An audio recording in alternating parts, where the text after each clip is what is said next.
Hello and welcome to Books of Blood. My name is John, and we are continuing 50 years of horror fiction with the year 2018.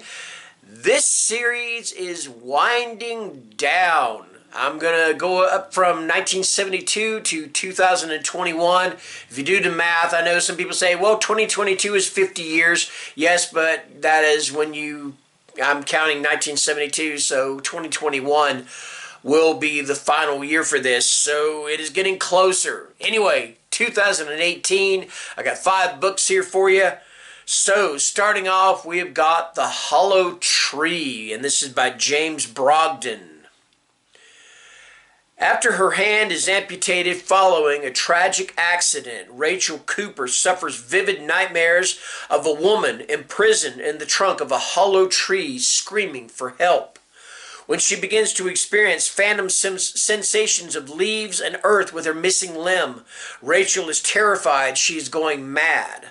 But then another hand takes hers and the trapped woman is pulled into our world. This woman has no idea who she is, but Rachel can't help but think of the mystery of Oak Mary, a female corpse found in a hollow tree and who was never identified. 3 urban legends have grown up around the case. Was Mary a Nazi spy, a prostitute, or a gypsy witch? Rachel is desperate to learn the truth, but darker forces are at work, for a rule has been broken, and Mary is in a world where she doesn't belong. And that is The Hollow Tree. And it's by James Brogden.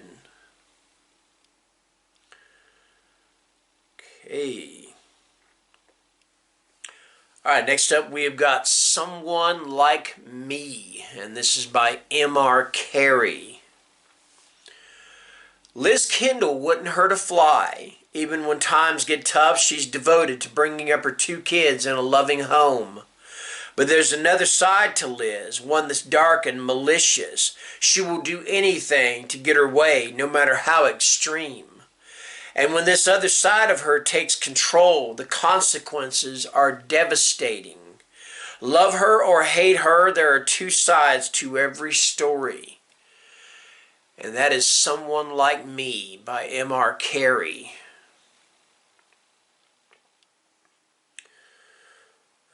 Okay. Next, we have got Dracula, Rise of the Beast. And this is edited by David Thomas Moore. Genesis of a Monster.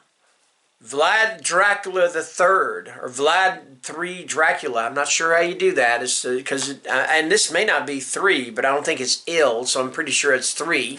Sorry about that. I'm rambling here. Vlad the Third Dracula, or Vlad, I don't know how to do it. I'm not sure how you do this.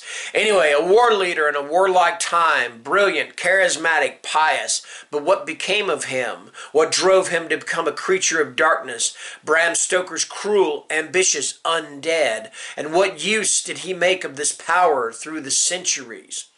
More than 100 years after the monster's death, the descendants of the survivors pieced together the story. Dusty old manuscripts, court reports from the Holy Roman Empire at its height, stories of the Sigani Roma who once served the monster, trying to understand, because the nightmare is far from over. 5 incredible fantasy authors come together to reveal a side to literature's greatest monster you've never seen before.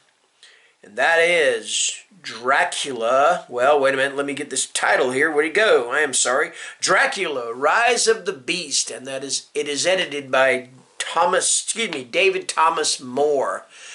Man, I cannot talk right now. I apologize for that. I am so sorry. Alright, next up we've got They Feed. And this is by Jason Parent. The night uncovers all we wish not to see. A troubled man enters a dusky park before sunset. A young woman follows, hidden in shadow. Both have returned to the park to take back something the past has stolen from them, to make right 6 long years of suffering, and to find justice or perhaps redemption, or maybe they'll settle for some old-fashioned revenge. But something evil is alive and awake in those woods. Creatures that care nothing for human motivations. They're driven by their own insatiable need. A ravenous, bottomless hunger. The campgrounds are full tonight, and the creatures are starving.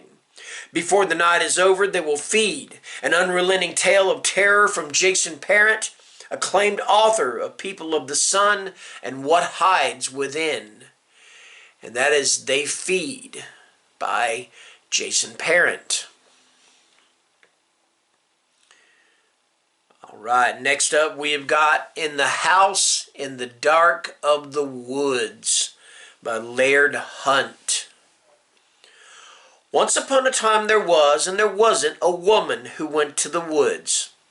In this horror story set in colonial New England, a law-abiding Puritan woman goes missing. Or perhaps she has fled or abandoned her family. Or perhaps she's been kidnapped and set loose to wander in the dense woods of the north. Alone and possibly lost, she meets another woman in the forest. Then everything changes. On a journey that will take her through dark woods full of almost human wolves, through a deep well wet with the screams of men, and on a living ship made of human bones, our heroine may find that the evil she flees has been inside her all along. In the House in the Dark of the Woods is a novel of psychological horror and suspense told in Laird Hunt's characteristically lyrical prose style. It is the story of a bewitching, a betrayal, a master huntress and her quarry. It is the story of anger, of evil, of hatred, and of redemption. A story that makes up the bedrock of American mythology, told in a vivid way you will never forget. And that is In the House in the Dark of the Woods by Laird Hunt. And that is going to do it for the year 2018. Thank you very much for watching. And until next time, as always, take care and stay scared. Bye-bye.